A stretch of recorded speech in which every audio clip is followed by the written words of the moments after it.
Hey guys, what's shaking? Robin here with Oracle Rising. Hope you guys all doing fantastic. So welcome to the channel. Thanks for tuning into the video. So what I wanted to talk about, you guys, is a soul contract. So it really depends on your belief system and what you kind of follow. This may or may not make sense for you, but anyway, thanks for being here.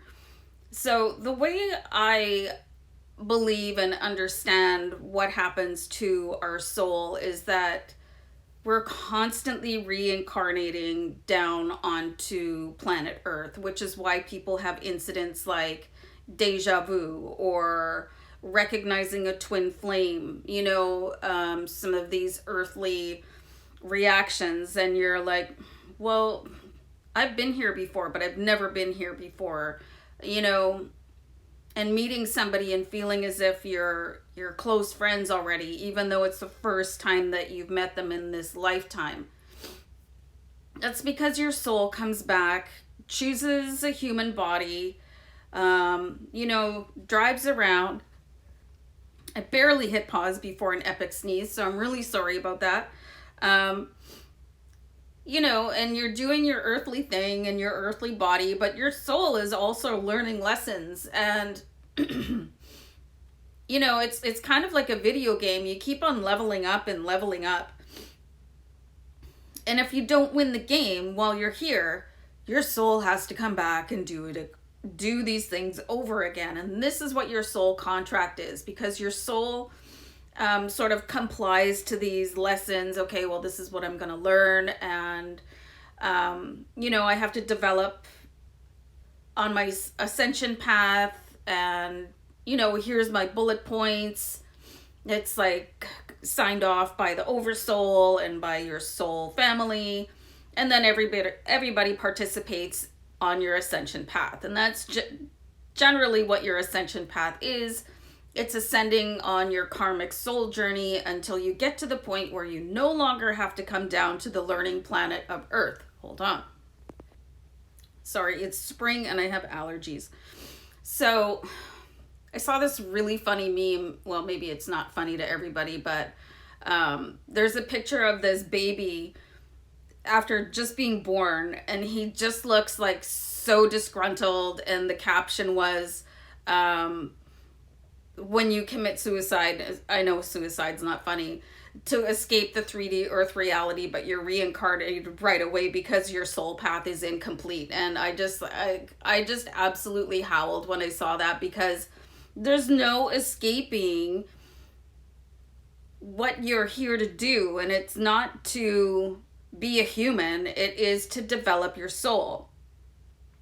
So the first point I have here, and I have 5, is these are arrangements made prior to an incarnation on Earth. And maybe you could renegotiate them when you go back up and you're like, well, I kind of almost did it, or, but you're on a mission here to complete your soul journey. And this is why people have talents that they feel are God-given, because these are something that, it's something that you have developed over your incarnations on Earth. So if you're able to find the reason why you're here, you're so blessed, because you're that much closer to gaining your ascension and not having to come back here on Earth. Now, I know there's a lot of stuff going on Earth, and it's not my favorite place to be. I find it a little bit too much tragedy going on, especially as an empath and a highly sensitive person. I find it very difficult to be here. So your soul contract will also involve relationships and experiences, whether they are good or bad. This is written in your soul contract. And this could be why you end up having, let's say, abusive parents. This is why you could have abusive partners, and I've had both. But, as a human and being in the 3D matrix, knowing that this was part of my soul contract doesn't make me feel any better. It's like, oh, okay, great. Well, can we sign off on that now? Because I've had pretty much 40 years of that. and I'm done. And I'm not sure how that helped me, even though now in this position, because I do, on my other channel, I do tarot card readings. Like, I look at everything and all that experience that I went through and all the trauma and tragedy. And I also had good times. I had good partners too, so don't feel sorry for me. It really rounded me into, I can see the whole, like 360, you know? I see the shades of gray as well as the black and white. So your soul contract absolutely involves the people, good, bad, or ugly, that are here to shape your soul so you can get to the next level. So this is really fascinating. I found this point that said some of the selections made prior to your incarnation are your name, your date and time of birth, your family, and your death. Okay, so this is why numerologists and people that do birth charts, they want to know your name. They want to know the date and time of your birth, because this is the time that your soul picked, and this is the name that your soul picked. So it might be even really important for people that are divorced who still carry their spouse's name, their ex-partner's name, like I do, to change it back. Maybe it's time for me to do that, but I'm going to plot that out, actually, and I'm going to see which is a better numerology name. And if both of them suck, I'm probably going to take my my grandmother's maiden name, which is Hannibal, so that kind of skews me out a little bit. So I'm not sure, but stay tuned. So all of these things are chosen by you, your family too, to shape you, as in the relationships and the experiences and the time of your death and the condition of your death. I mean, that's a little bit creepy.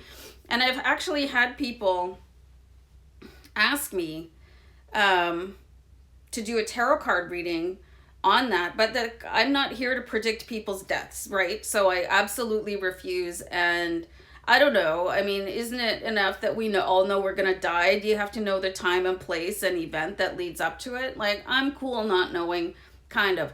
So I think that's just something that everybody should just deal with, and knowing that, you know, you're not really going to die. Your human body is going to die. It's just the energy is going to shift in a different direction. So let's ease up on that. And there's so many horrible ways to die. I don't want to know. So the fourth point I have, your higher self and spirit guides can see your path clearly and are ready to help you remember. This is why in certain times I say higher self take over. You know, if it's something I start to feel really, really, really, really frazzled or confused or upset or like I'm going to cry. And then that's just having the faith to rely on your team of guides and your higher self and your angels. You know, it's a big one, and they want you to remember who you are, because you are a divine being of love and light. But being down in the matrix, people completely forget about it, and they're competing for resources, and you're competing for money and people, and you don't have to compete. You can just sort of relax and call in your spirit guides to help you, because they know exactly where you need to go. And that's why people say follow your intuition, follow your gut instinct, because these are your guides and your higher self speaking to you.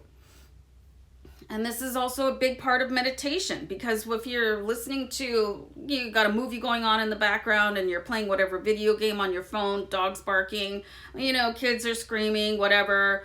How are you supposed to hear any of this? You know, because it all gets squashed out. And that's the big challenge of being in the 3D matrix, is carving out time for you and your team of spirit guides to communicate. All right, so I really like this fifth point. It says your soul contract is not irrevocable. So I did this video on my other channel, and it would have been sometime last year. It's sort of like a declaration of independence for your soul.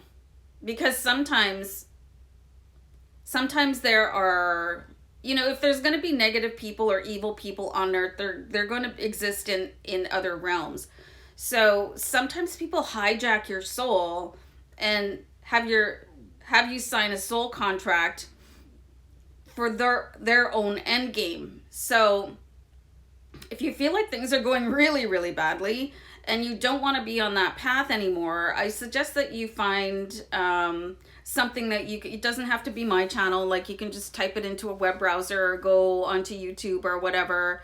And just find a way to revoke your soul contract to negative entities, or let's say, you know, some former rendition of your human self took a vow of poverty or celibacy, and you don't want either of those things now in your current reality. Thank you. You know, you just want to be rich and, I don't know, get laid. Then find a way to revoke that. Or if you're living in really tragic circumstances and you're like, this is not what I signed up for. And people say that for a reason. It's because somebody probably signed up on your behalf and they're using your soul to their own end, you know? So, and all you have to do is look around you and see what is going on. And then you maybe start to understand why there's third world countries and wars and stuff like that, because you have people using all these souls in a bad way. So you can find a way, and I should have looked it up before I did this video, declaration of something or other. Anyway, I'm really sorry. I'm just totally spacing, and I'll remember as soon as I finish the video, guaranteed. If I do, I'll put it in the description box so you guys can check it out. And so anyway, soul contracts are very fascinating, something I always invite people to go and check out on their own time. And I feel like my stomach has been like participating in the video just as much as my voice has, because I'm hungry. So I'm going to wrap it up, you guys. And I hope this was an interesting vid, and thanks for being here. And do remember to subscribe. Bye.